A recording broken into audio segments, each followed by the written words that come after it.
হঠাৎ করেই মধ্যপ্রাচ্যের আকাশে আবারও যুদ্ধের ঘনঘটা। একদিকে ইরান, অন্যদিকে যুক্তরাষ্ট্র ও ইসরায়েল, আর মাঝখানে দাঁড়িয়ে তুরস্ক। সরাসরি সতর্কবার্তা দিয়ে বলছে ইসরায়েল ইরানে হামলার সুযোগ খুঁজছে। এখন প্রশ্ন, এই সুযোগটা কি খুব কাছেই? তুরস্কের পররাষ্ট্রমন্ত্রী হাকান ফিদান স্পষ্ট ভাষায় জানিয়ে দিয়েছেন, ইসরায়েল এখন আর আড়ালে নেই। তারা সরাসরি ইরানের ওপর আঘাত হানার সুযোগের অপেক্ষায়। তুর্কিশ সংবাদ মাধ্যম এনটিভিকে দেওয়া সাক্ষাৎকারে হাকান ফিদান জানিয়েছেন, এমন কোনো পদক্ষেপ পুরো মধ্যপ্রাচ্যকে ঠেলে দিতে পারে ভয়াবহ অস্থিতিশীলতার দিকে।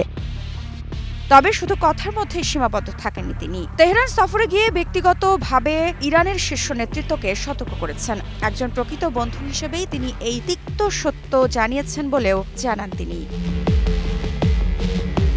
এই হুঁশিয়ারির মাঝেই উত্তেজনায় আগুনে ঘি ঢেলেছে ওয়াশিংটন। মার্কিন প্রেসিডেন্ট ডোনাল্ড ট্রাম্প ঘোষণা দিয়েছেন, ইরানের দিকে পাঠানো হচ্ছে একটি বিশাল নৌবহর, একটি আর্মাদা ইউএসএস আব্রাহাম লিঙ্কন, যার বুকে রয়েছে প্রায় ৯০টি যুদ্ধবিমান। ট্রাম্পের হুমকি স্পষ্ট, এই রণতরীর শক্তি দেখবে ইরান। কিন্তু প্রশ্ন হলো, ইরান কি শুধুই দেখবে?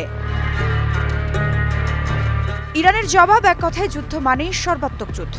এক জ্যেষ্ঠ ইরানি কর্মকর্তা স্পষ্ট করে বলেছেন, ইরানের ওপর যে কোনো হামলা, ছোট হোক বা বড়, তার জবাব হবে সর্বোচ্চ শক্তিতে। আর এখানেই আসে সবচেয়ে ভয়ঙ্কর অংশ।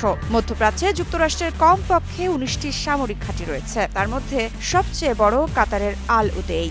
ইরানের শীর্ষ ধর্মীয় নেতা সাফ জানিয়ে দিয়েছেন, এই ঘাঁটিগুলোই ইরানের মিসাইলের সুনির্দিষ্ট লক্ষ্যবস্তু। আইআরজিসির সাবেক শীর্ষ কর্মকর্তা ইসমাইল কাউসারির জানিয়েছেন, যুক্তরাষ্ট্র যদি আবার ভুল হিসেব করে, মধ্যপ্রাচ্যে তাদের সামরিক স্থাপনাগুলো উড়িয়ে দেওয়া হবে।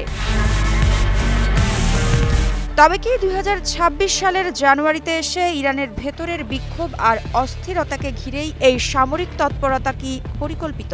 বিক্ষোভের সময়ে প্রাণ গেছে কয়েক হাজার মানুষের। এই দুর্বল মুহূর্তকেই কি ইসরায়েল ও যুক্তরাষ্ট্র সুযোগ হিসেবে দেখছে? তুরস্কের প্রেসিডেন্ট এরদোয়ান কিন্তু বিষয়টা বুঝেছেন। ইরানের প্রেসিডেন্টের সঙ্গে ফোন আলাপে তিনি পরিষ্কার জানিয়েছেন, আঙ্কারা ইরানের স্থিতিশীলতার পক্ষে এবং যে কোনো বিদেশি হস্তক্ষেপের বিরোধী।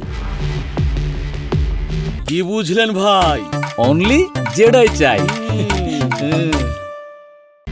এবার আসি সবচেয়ে নীরব কিন্তু গুরুত্বপূর্ণ ইঙ্গিতে। হঠাৎ করে ইউরোপীয় এয়ারলাইন্সগুলো মধ্যপ্রাচ্যমুখী ফ্লাইট বাতিল করতে শুরু করেছে। এয়ার ফ্রান্স, KLM, সুইস বিমান সংস্থার সংযুক্ত আরব আমিরাত, সৌদি আরব, এমনকি ইসরায়েলগামী ফ্লাইটও বন্ধ।